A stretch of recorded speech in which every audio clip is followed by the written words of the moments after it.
Hey guys, I don't know if you can hear this music yet, but we're getting things set up here. Welcome to Righteous Cry. It is Saturday morning, 9:29 a.m.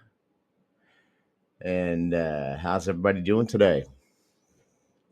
The reason for the name is Psalm 34:17. The righteous cry out, and the Lord hears them and delivers them all out of their troubles. So that's kind of, what's behind this.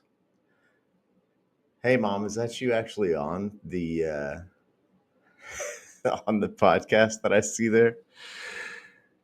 Um, been up since about 5 o'clock this morning. Just going to kind of give you some background if you haven't seen anything else that I've done. Uh, give you some background to myself and what's been going on. About 7 years ago, I about 7 years ago, I was diagnosed with chronic pancreatitis. Had an episode shortly after I fell to my knees for the first time in my life.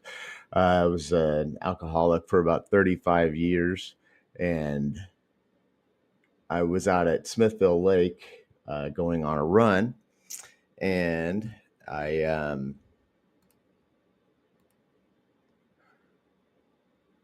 sorry about that.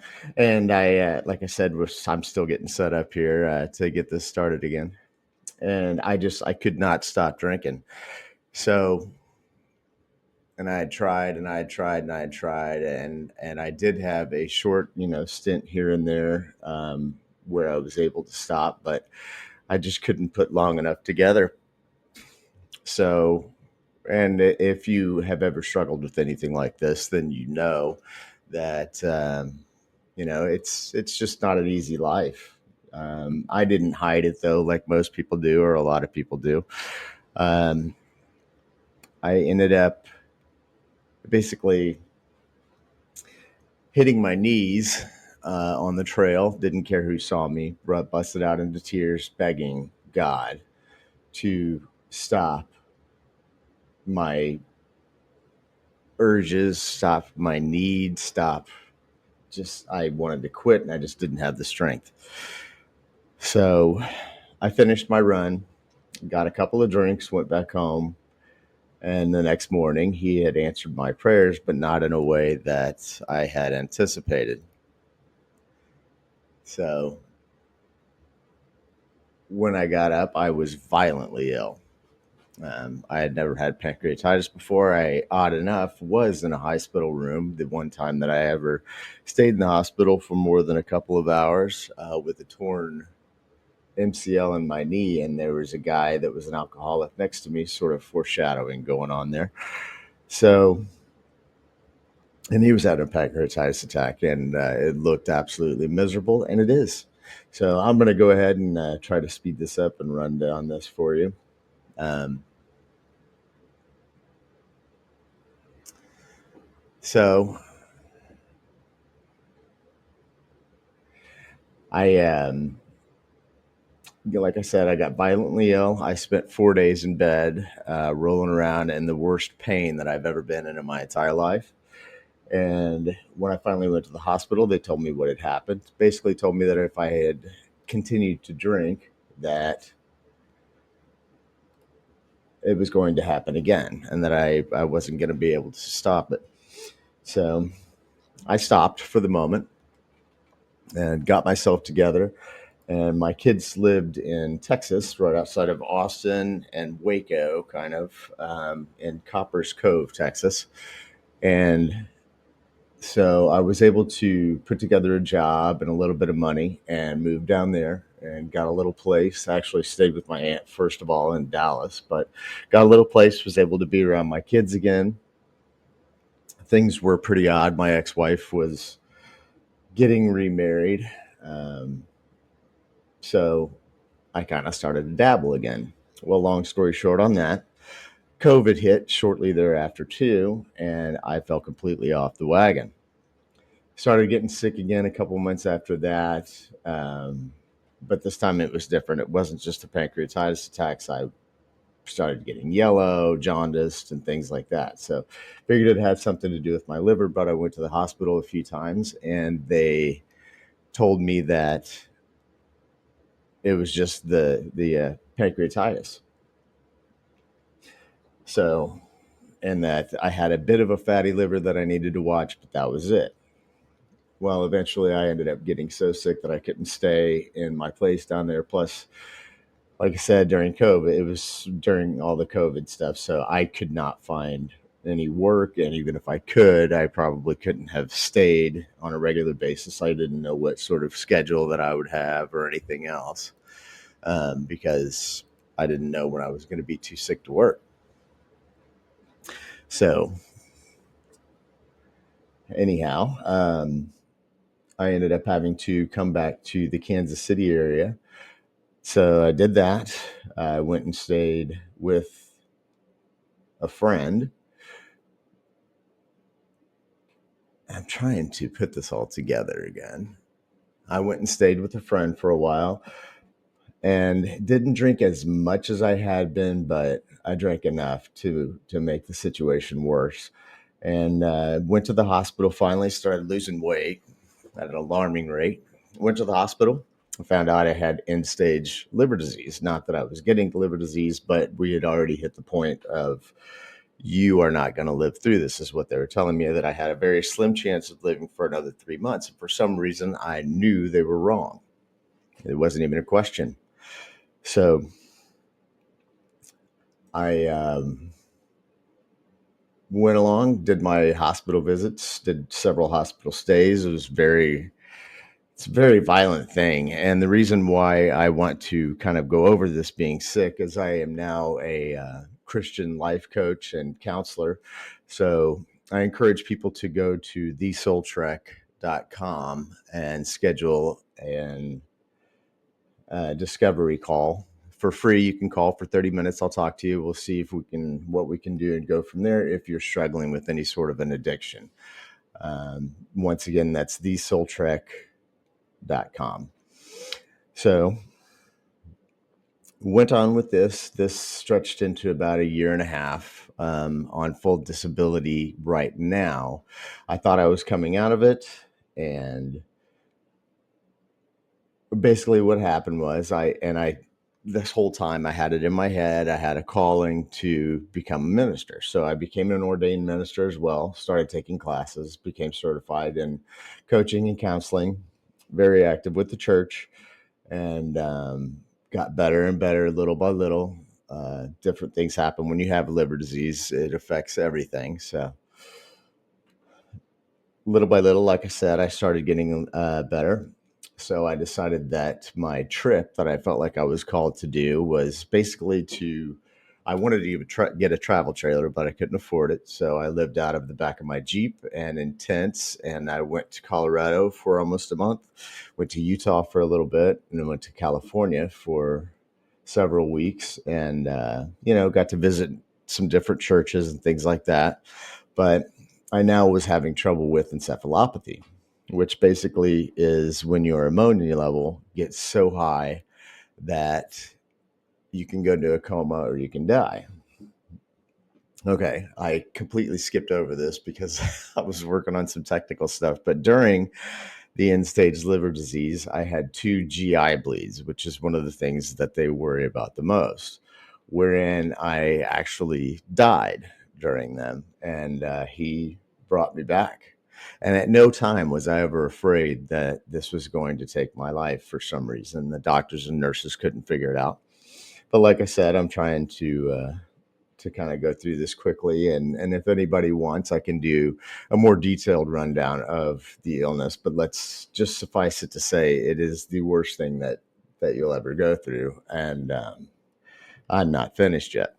So I went on this trip. I had a blackout. Ended up about 3.5 hours away from my campsite, and very bizarre situation. Didn't know how I got there. Thought that I didn't have my wallet. I had run out of gas. I was deep in the Sierra Nevada mountain range, and I mean on terrain that I would have, is you got to slow go it during the day when you're not blacked out, having an encephalopathy attack. So pretty hairy stuff, pretty wild. So ended up having to come back here. Came back here. Looked like I was going to be on disability for a little while longer. So I ended up getting an assisted living. Well, not assisted living. Income. There's an income cap on the apartment complex that I'm in. So, but I did get my own apartment and moved in, and everything seemed to be relaxing. And I got a call from my main doctor at St. Luke's Hospital telling me that I needed to start radiation therapy. So now we've introduced pancreatic cancer to the party. So I've been going through treatments with that, radiation treatments. I started to go through chemo as well with the radiation, but it caused some sort of a heart episode and was also causing some problems with my liver. So they took me off of that, and I'm just finishing out radiation. I'll be done on this coming Wednesday. As I said, it's Saturday morning. So I'll be done this coming Wednesday. And um, so then I go back in and we see what chemotherapy options are, where we're at with everything after that. So I've been dealing with that. So I've basically been doing this for a little over 3 years with the illness, in and out and back and forth. And this is wrong, that's wrong, things like that. So I'm starting this podcast to kind of give a detailed account of what this is all like. Radiation. First of all, I couldn't tell I had cancer. I had no idea. But with the liver and pancreas issues that I had prior to this, they kept having to put stents in and take them out. So I had a lot of CT scans, MRIs, things like that, and a lot of blood work. And so I was showing cancer, but they didn't have a biopsy that made them positive of it. So eventually, they finally got the sample that they needed, and yes, 100% pancreatic cancer. So um, radiation therapy is not terrible for me. I guess it's different for everybody, but it hasn't been terrible, other than you just get so tired that you just really don't know when you can or will be productive. Um, so it really throws a wrench in anything you're trying to do. So, and at this point, after over 3 years, I think, my main fear is not death. It's not cancer. It's not the liver disease. It's not pancreatitis. It's boredom. Um, so, but anyway, I look back on the years and years and years that I drank, and I was also diagnosed the first time I was in the hospital with OCD, obsessive compulsive disorder, and I didn't know I had it. They thought I had ADD or ADHD when I was younger. Um, I was also in the gifted and talented programs, high IQ. A lot of times, kids get bored in school because of that, but turns out I was obsessive compulsive, and pretty much to a T. Uh, so, but drinking kind of normalized that, got rid of anxiety and things like that. So I was self medicating, at least to start with. I was never a person that went out and partied really hard. I was fine just sitting at home, even by myself, and with my cocktails. So where we're at now is, like I said, I finished radiation. Haven't lost any hair or anything like that. I think that's more of a chemo thing anyway. But I wanted to kind of bring everybody in on this, and I'll be talking about some other things as well. Mainly, this will be a podcast that's current events, life, humor, what's going on with me, all from a Christian and biblical standpoint, all from a biblical worldview. But like I said, um,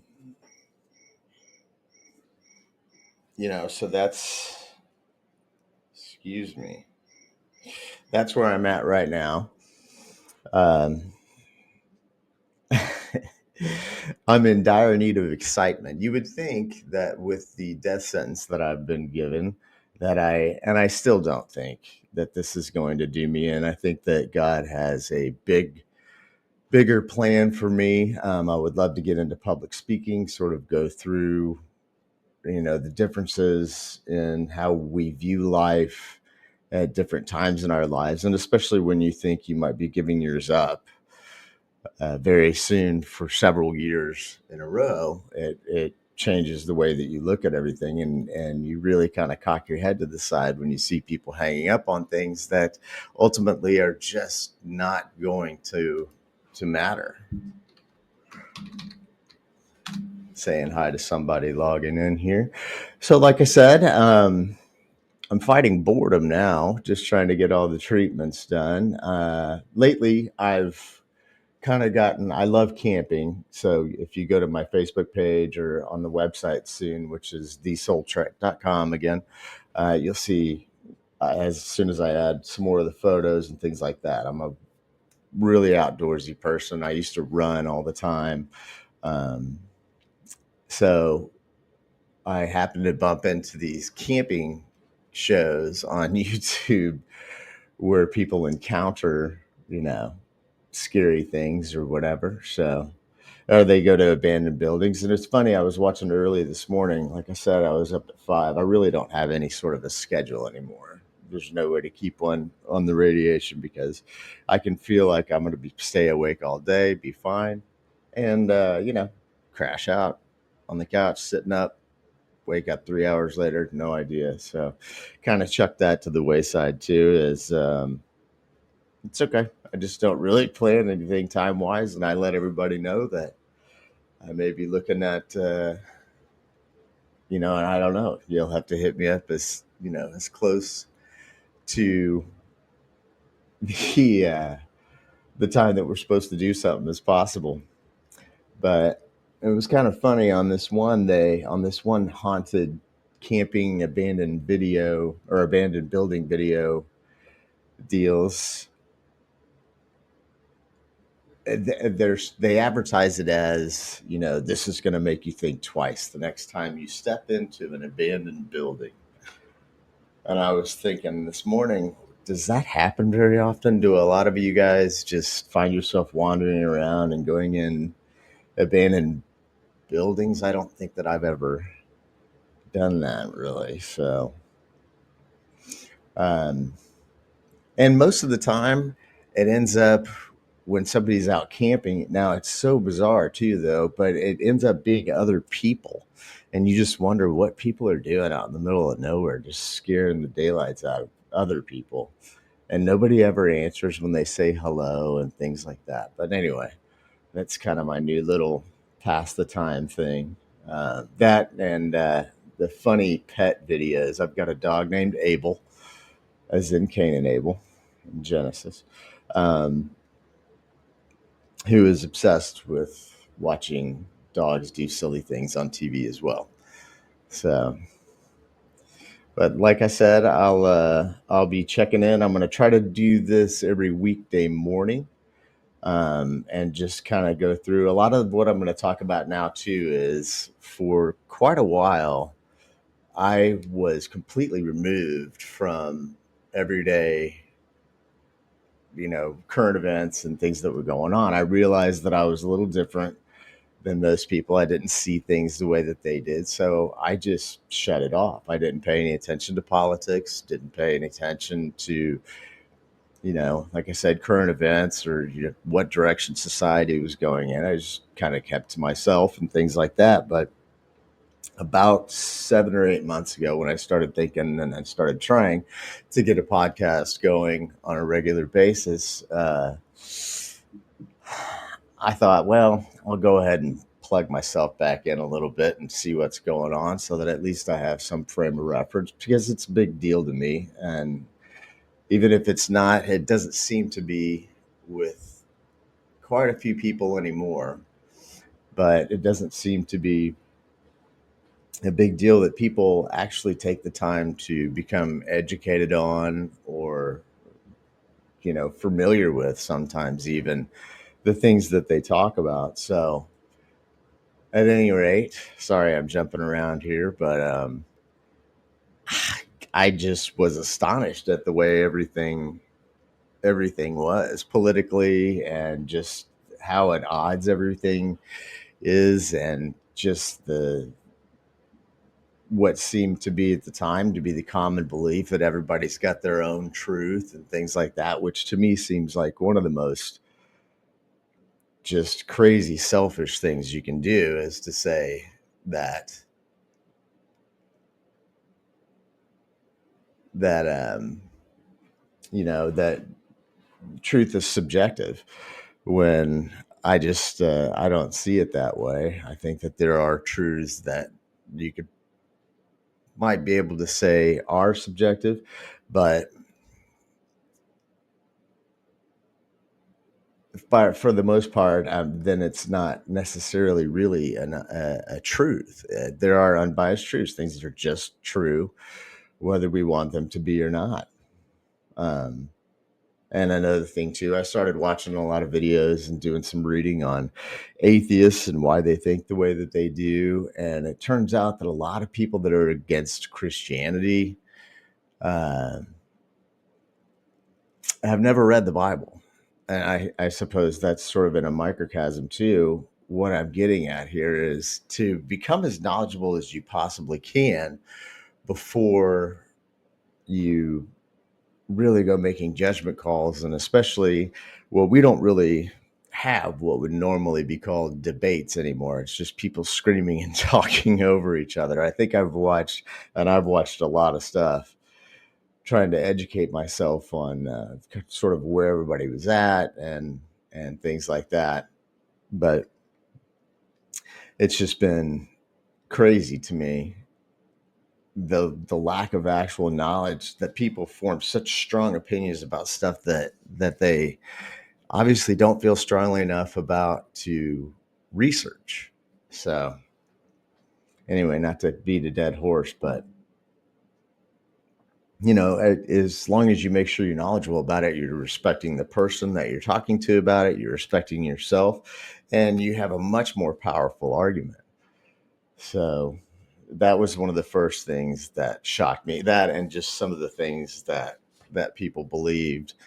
And I don't know, just, well, I mean, I'm pretty sure most people that listen to this are going to be in the United States. The state that things have been in, and it's pretty wild. Um, Not something I thought I'd ever see in my lifetime. But anyway, I've kind of been all over the place this morning. Just wanted to do about an hour, or actually, no, that was 9:30, so I still have some time left. Um, I would say ask me any questions. It looks like there's maybe a couple of people logged in, but yeah, the atheist, or the against Christianity, I just would urge people to go to church, to read the Bible, know what you're talking about. It is nothing but a positive thing. And once you believe, your life changes. I was born again. I got very lucky through the illness, especially the second time that I had the GI bleed and bled out. That second time when I got back was a game changer. I got a Bible from a friend of mine with a verse of Jeremiah on there. And I had kind of put it off and put it off. I knew that's the way my life was pointed to go in, but I hadn't made the commitment. And he basically came and got me. And then I didn't really have any choice, which I thank him for every day now. Because I started reading the Bible, and it seemed almost like memories. It didn't seem like reading an outside book. It seemed like reading something that was already a part of me. It's very hard to explain. And I just felt the enormous urge to become an ordained minister. So that's what I did. And I know there are a lot of ways that you can do that through not really even knowing the Bible, knowing Christianity, knowing about Christ, and still become ordained to perform weddings and things like that. And I opted to go with a ministry that you actually have to prove to them that you at least know somewhat of what you're talking about. And also, in addition, I wouldn't call it, I'm not sure how to pronounce your name, but I wouldn't call it a religious book necessarily.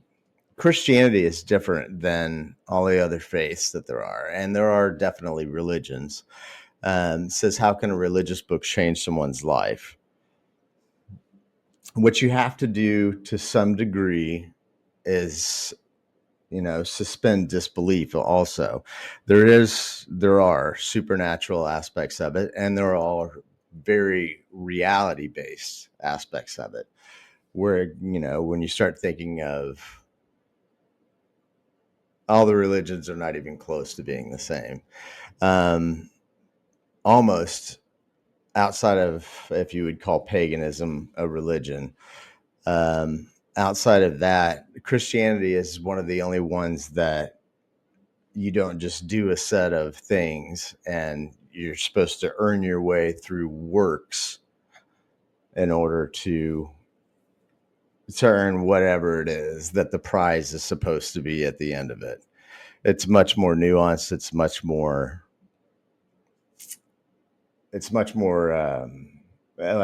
beautiful than that. And you feel differently.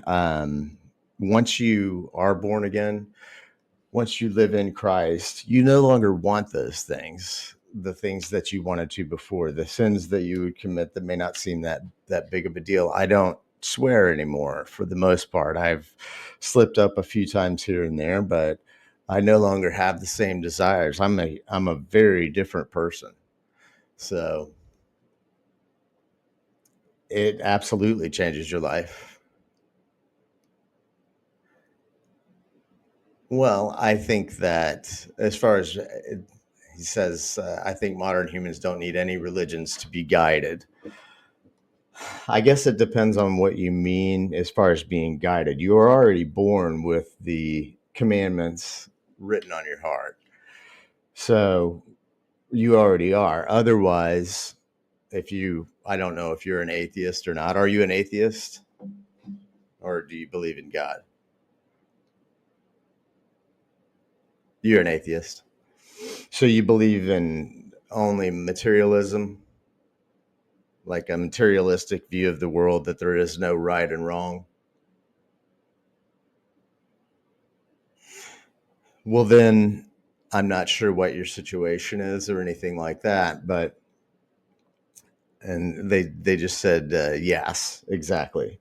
So basically, if you go that route, if you start to look at something like that, well, if it's based in nothing, first of all, just the creationism part of it would be, the odds that things would have ended up like this are so incredibly small.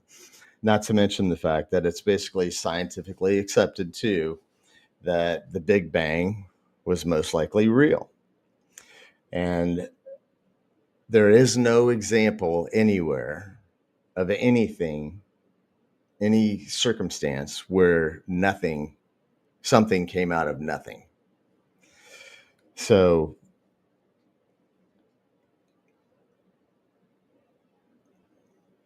how can a 2,000-year-old book change the life of a 21st century human?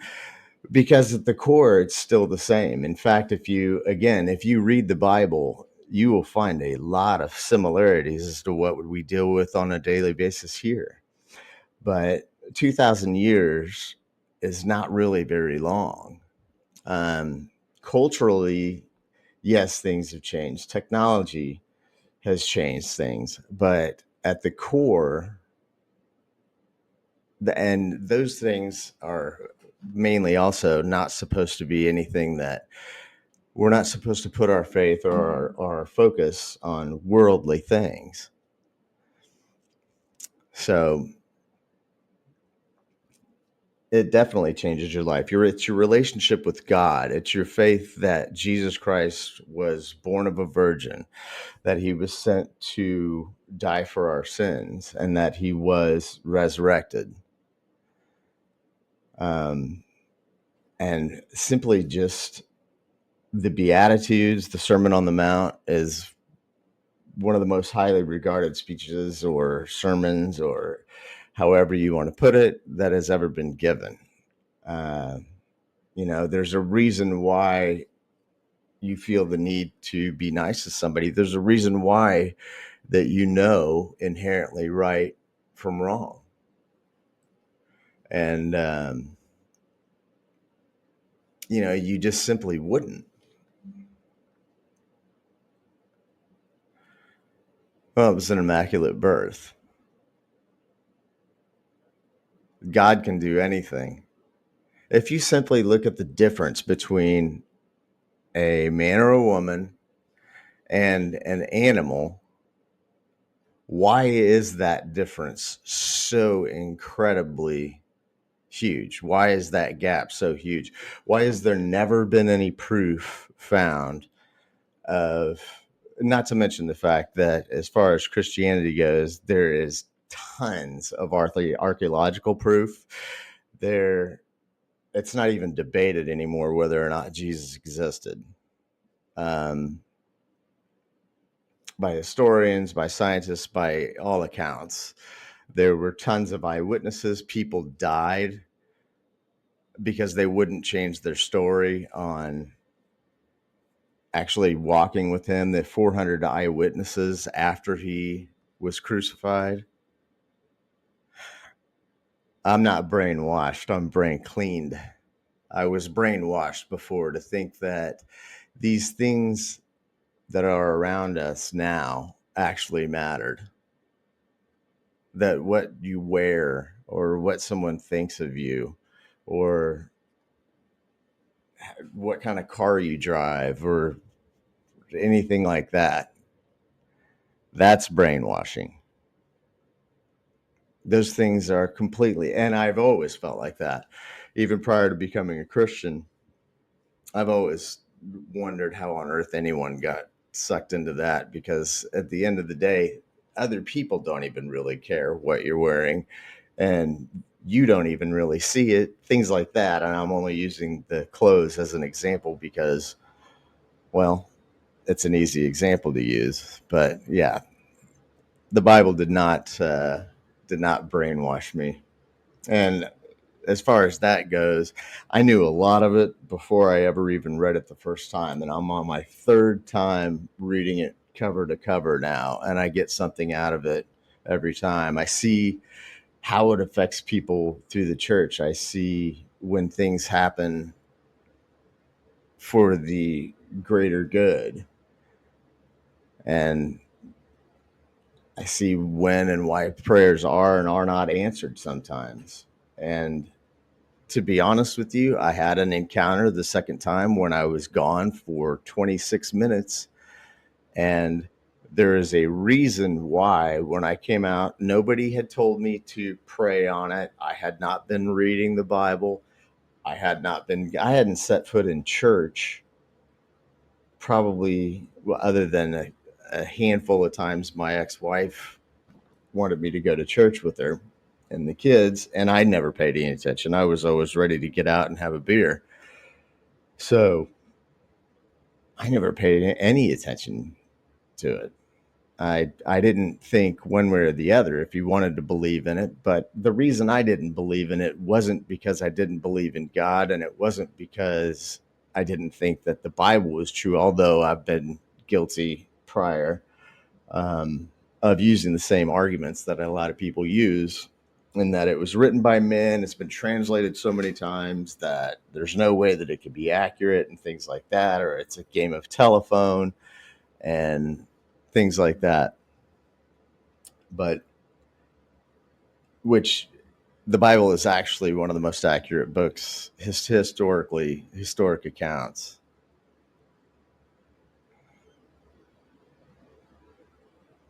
Well, I'm not sure what country that is that you live in. And there are definitely oppressive religions, but again, there you're dealing with people. You're dealing with people using what we already inherently know to twist it around, to tie it in knots, to control people with it. And that's what I was saying, was that was one of the big things that I had an issue with, was the fact that it was being used by people. At its core, it's not trying to control you. In fact, you were given free will. You have the opportunity to. Right. Okay. So if you're from Iran, I've never been there before. I'm not even going to pretend like I know everything about how they deal with people's faith, religion, things like that. But you're dealing with people doing something wrong. You're not really dealing with God or Christ. People can take anything. I see. It says actually the religion was created just for controlling. But controlling what at the time? At the time when Jesus was born, all he wanted people to do was to have faith, to live a right life, to know that they were created by a God who loves them, and that ultimately God wants you to live eternally in heaven with him. And even um, very well-known atheists have said that given the choice, they call themselves cultural Christians, meaning they want all of the perks that would go along with a society full of Christians, because everyone would be nice to each other. They would help each other. They would help the poor. They would help the sick. They would be selfless. Ultimately, I mean, it would be as close to a utopia as you could get with people, but without the faith. And it doesn't work like that. But they've admitted that yes. Well, God doesn't control your thoughts. Religion doesn't.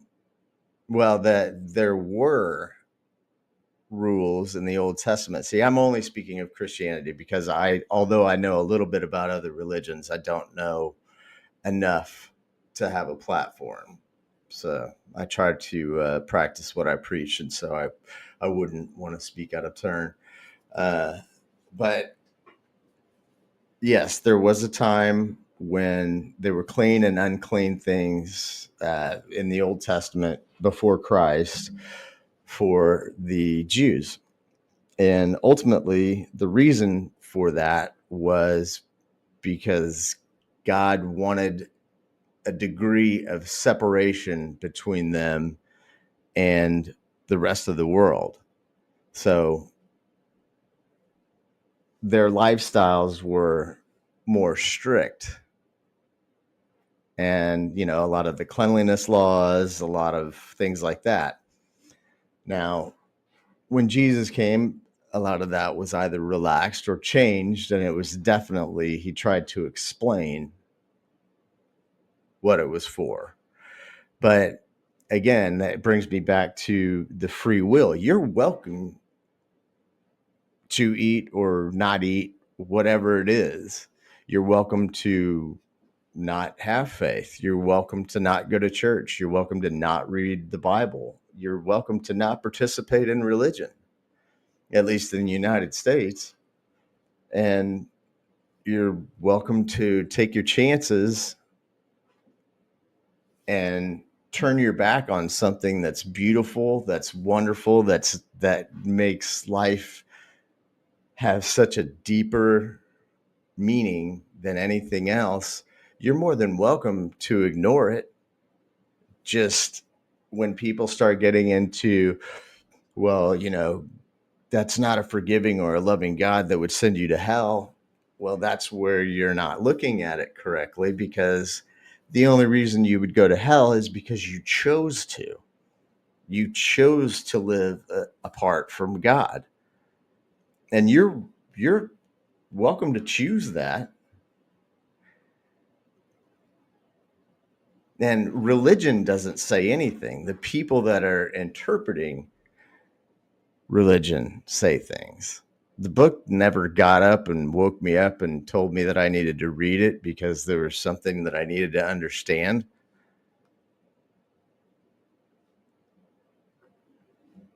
People do that. People can take almost anything and twist it up to be bad. The birth of a child is now somehow, uh, you know, the fact that you chose to have sex, so you got pregnant, so now you're going to have a baby. And, abortion, the abortion arguments have gotten so out of hand. You would think that women throughout the history of time have all been running around wanting to kill babies really bad. But that we're dealing with people. We are not dealing with God. We're not dealing with Christ. So, I mean, I hope that makes sense. But you're dealing with something that's been twisted. You're dealing with something that is bigger than you. And people always fear what they don't know. And furthermore, if your government takes over religion and is trying to use it as a control tactic for its people, they there's no way that they're going to know any more than what you could know about it anyway. God does not, he's not a respecter of persons. He's not going to pick and choose who he lets in to understand what's real, what has happened, what's happening, the way that things are. No. So you could take somebody that's net worth is $10, set them next to a person whose net worth is $100 billion, and they're both equal in the eyes of God. They're both the same. Does that make sense at all? Or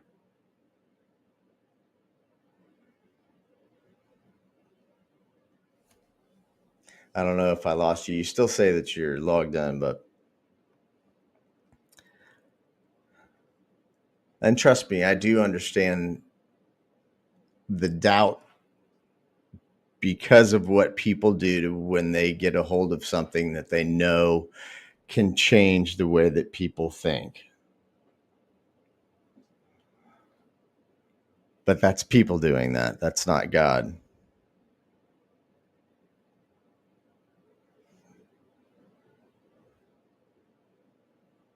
Okay. Well, I appreciate you chiming in and saying, participating and asking some questions.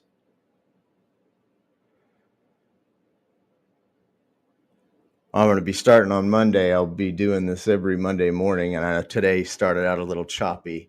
I was trying to figure out if my mom was on, so I was doing some technical stuff. But once I get used to it, these will go a little bit smoother. And to be honest with you, what else am I doing, right? And no, and I do want to try to spread the word as much as I can from somebody who was born again just a few years ago, and I always considered myself a Christian, but I didn't know what I was talking about before.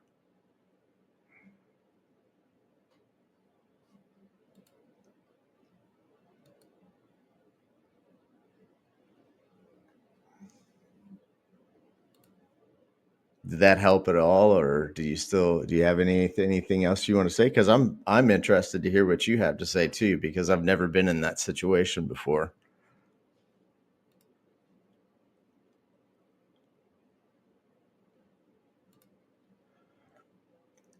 Okay. Well, yeah, just to let everybody know, I will be coming back on Monday morning. I'm going to be releasing at least one video, probably two, as soon as the weather in this beautiful Kansas City area gets a little better, then I will be going camping and probably doing some traveling, God willing, um, going to see the kids and things like that. So I will document a lot of that too. And I think it'll be neat, just in case it is my time with going through cancer. Just in case it is my time to go, then, I want to leave behind as much as I can.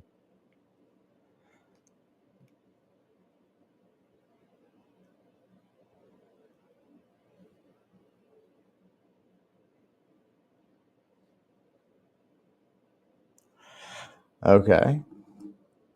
And I've already got a couple of videos up. Like I said, I'm still working on the website, so I'll have a podcast and a video page on there too. But the videos are up on YouTube. So, well, I hope everybody has a fantastic rest of their weekend. Is that all you had to say, Eva? I didn't want to cut you off if you were thinking of anything. I saw that it said another message, but I don't see where it's at.